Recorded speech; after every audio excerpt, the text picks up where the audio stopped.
Well, this week, a story broke about a movie that came out in 2009 called The Blind Side. Now, this movie is based upon a true story, but as with any true story in Hollywood, they take liberties to make changes in the story so that they think it will be received better by audiences on the screen.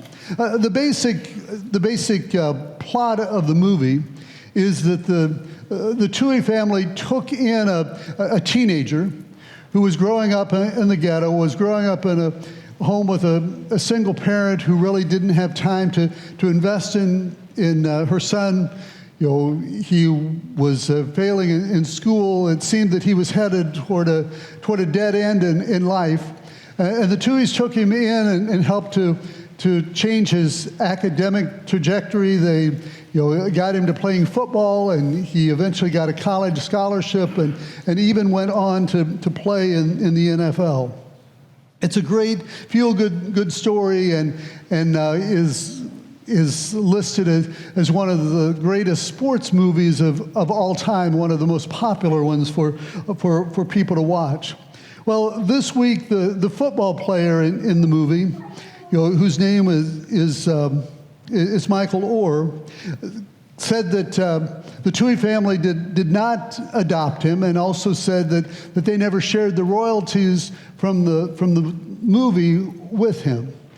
And only over time will we figure out what the truth is, or if we figure out what the truth is with that story. And I don't tell you that story to try and figure out or sort through the conflict. But what I do want to say this morning, or my point in referencing this story, is about asking you this question. Is there anyone you would completely trust in making decisions for your life, knowing that they were always going to make the decision that was in your best interest? Or let me ask you another question. Is there anyone for whom you would be willing to be that person that would always act on their behalf in making a decision in their best interest, no matter what the consequences or the impact might be upon you? Trust is a real issue in our day. There was a time when trust was the default in relationships. You met someone and your first response was that you trusted them unless they did something to break that trust. And now, unfortunately, in our culture, it seems that the default setting is distrust. That when we meet someone, we meet them with skepticism or questioning. We wonder, what is it that they're portraying about themselves that is really true, or what is it they're trying to hide? Well, today's scripture reading, we're looking at a man by the name of Daniel, and Daniel is known for his wisdom, for his honesty, and his integrity. Daniel lived in Jerusalem as a child, and actually as a teenager, Jerusalem was attacked, was conquered by the Babylonians and King Nebuchadnezzar. And as a teenager, he was taken from Jerusalem to Babylon. And there he lived in exile, basically lived as a slave. He was a servant of the Babylonians who had conquered him. And he was taken into the king's palace. And there he was given positions of trust, because it was found that with Daniel, wherever he was, wherever he worked, wherever he served, he did so with honesty and integrity. He could be trusted with whatever level of responsibility he was given. But also something about Daniel, just as he was a faithful servant to the one for whom he worked, he also was faithful in his dedication to God. Now, in this morning's scripture reading, in Daniel chapter 6, it begins by saying that there was a king by the name of Darius. And Darius had 3 administrators working under him, and under those 3 administrators were 120 satraps. Now, the satraps were deployed to various communities. Some ways you might even be able to compare them with a mayor in each community. But those satraps were given authority by the king, and when that satrap spoke, whatever he declared, it was as if the king himself were saying it. Well, it says that Daniel distinguished himself from among the administrators and the satraps. It was an issue that Daniel rose above all the rest, and I believe that it was because of his honesty, his trustworthiness, the fact that he was always looking out for the best interest of the king and doing what the king asked. When it says it distinguished himself, I believe it's describing a lifestyle that the Apostle Paul wrote about or described when he says that we should live above reproach, or living in such a way that no one can find fault with you.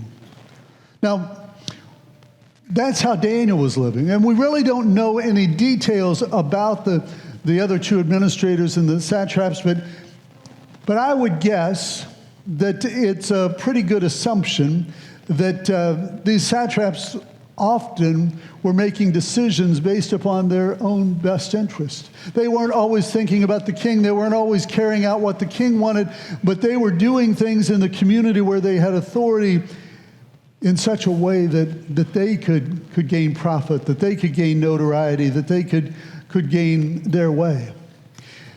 And I would guess that they've probably become jealous of Daniel, because as Daniel found out about these things, he would tell them no. He would put roadblocks. He would keep them from being able to be self-serving. Because of Daniel's honesty, he probably prevented them from doing some of the things that they wanted to do. They knew Daniel was above reproach. They knew that he was honest. And they said the only way that they could trap him, the only way that they could turn on Daniel would be in some way to create a law that would force him to be unfaithful to his God, because they knew that he would be faithful to his God to the very end. And so the administrators and the satraps, they began to connive together. They began to figure out how could they manipulate the situation. How is it that they could manipulate Daniel? So instead of being supportive of Daniel because he was faithfully serving the king, they tried to come up with a way to trap him. And so the administrators and the satraps, in verse 6, it says that they went to King Darius, and they said, "May King Darius live forever." Kings are often full of themselves, and they like to be stroked and encouraged and get positive feedback. And so those around him, they're saying, "May King Darius live forever."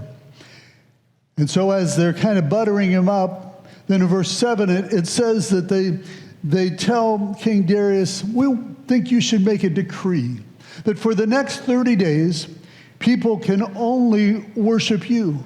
And if anyone is found to worship another god or to worship another human, then they should be thrown in the lion's den."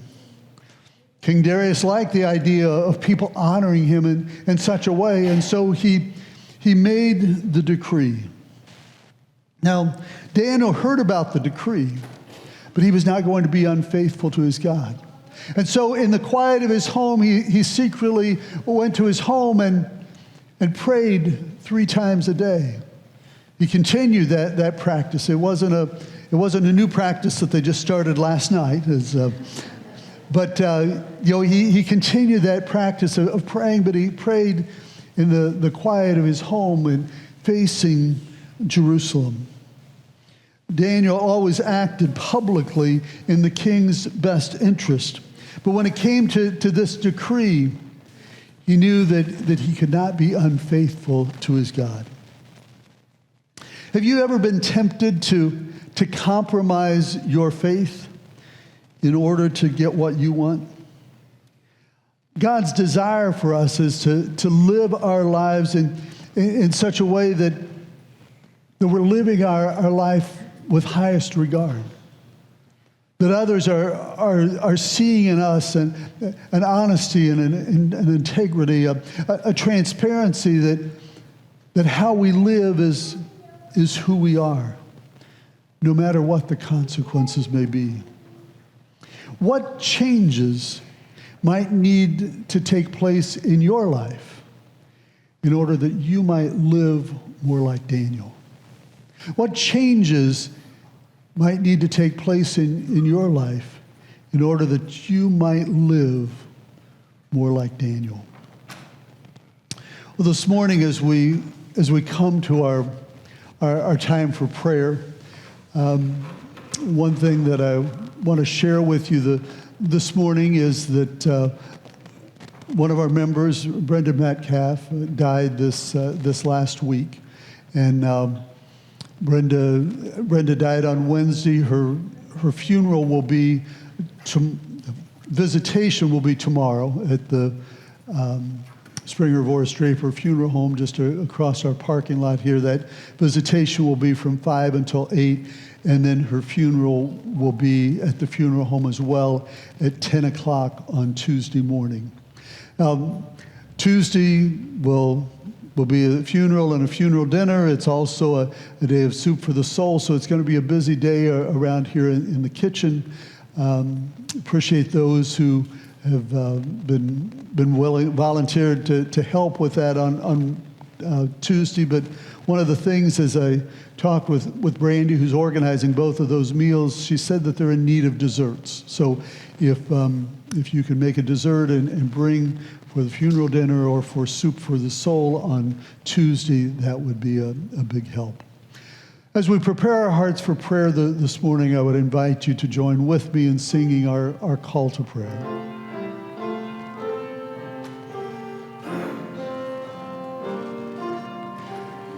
Rick, I forgot something else. We're doing it differently each service, and I'm trying to think, how are we doing it this one? So, also, we've been talking about teacher prayer cards, and so would invite you to consider how you might pray for teachers, as well as support staff in the schools. I want to invite the ushers to come forward. They've got some prayer cards, and we've got over 350 teachers and staff that we need someone to be praying for them. And so if you look around and you do the count, we really need you to take more than one. So just be aware that we've got 350 cards, and would invite you to take one or more cards. Would encourage you to pray for these teachers or the staff. Would encourage you to send them a note. Also to encourage you you could also send them an email just to let them know that you're praying for them in this school year.